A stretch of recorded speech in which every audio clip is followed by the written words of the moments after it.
Princess Diana প্রায় ২৮ বছর আগে এক দুর্ঘটনায় তার মৃত্যু হয়, যা গোটা পৃথিবীতে আলোড়ন তৈরি করে। মৃত্যুর এত বছর পরেও এই সুন্দরীকে নিয়ে আলোচনা থেমে নেই।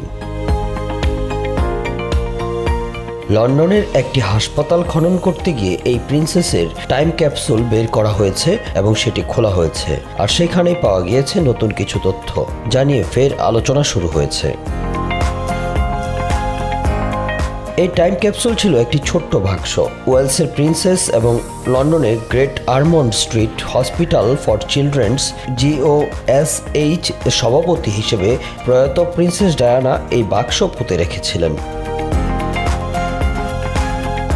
CNN এর খবরে বলা হয়েছে 1991 সালের মার্চ মাসে GOSH এর ভ্যারাইটি ক্লাব বিল্ডিং এর ভিত্তির নিচে এই বাক্স পুঁতে রাখা হয়েছিল। নতুন শিশু ক্যান্সার সেন্টারের নির্মাণ কাজ শুরুর পর সীসা আবৃত কাঠের দ্বারা এই টাইম ক্যাপসুলটি সম্প্রতি আবিষ্কৃত হয়।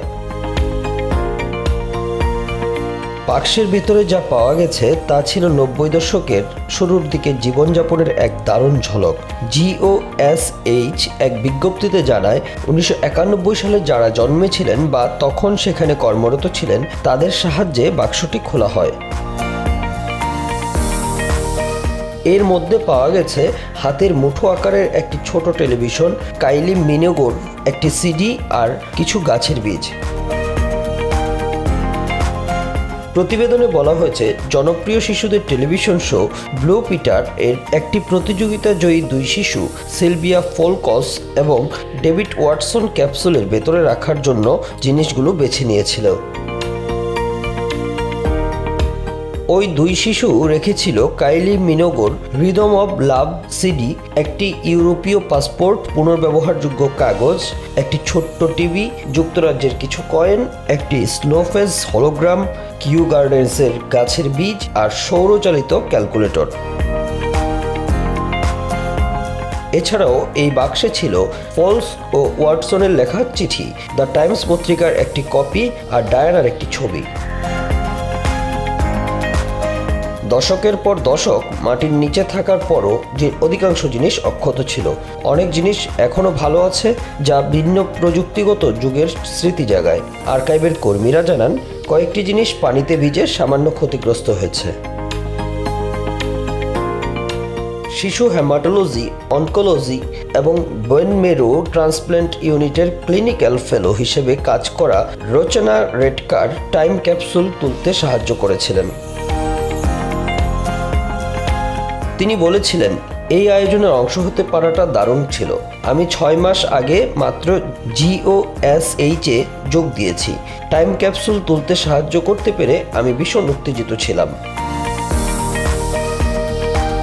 রচনা রেডকার বলেন, বাক্সটি যে মাটিতে পুঁতে রাখা হয়েছিল সেই বছর আমার জন্ম।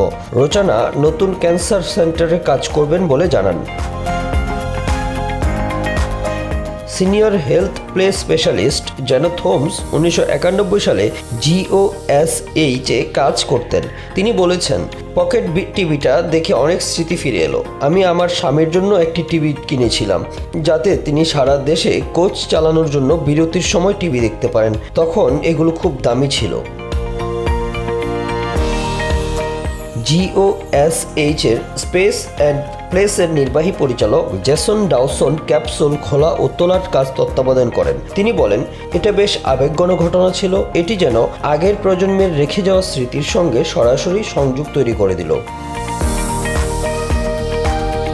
প্রিন্সেস ডায়ানা 1989 থেকে 1997 সালে মৃত্যুর আগ পর্যন্ত এই হাসপাতালের সভাপতি হিসেবে কাজ করেছিলেন। তিনি বহুবার এখানে এসেছেন, মাঝে মধ্যে দুই ছেলে প্রিন্স উইলিয়ামস এবং প্রিন্স হ্যারিকে নিয়েও এসেছেন। 1872 সালে ওয়েলসের তখনকার প্রিন্সেস আলেকজান্দ্রা পুরনো হাসপাতালের ভিত্তিপ্রস্তর স্থাপন করেছিলেন। তখন তিনিও একটি টাইম ক্যাপসুল পুঁতে রেখেছিলেন, যাতে ছিল রানী ভিক্টোরিয়ার ছবি এবং একটি টাইমসের কপি, তবে সেটি এখনও কেউ খুঁজে পায়নি। নতুন হাসপাতাল সংস্কার হলে GOSH আবার একটি নতুন টাইম ক্যাপসুল পুঁতে রাখার পরিকল্পনা করছে। Bangla affairs news desk.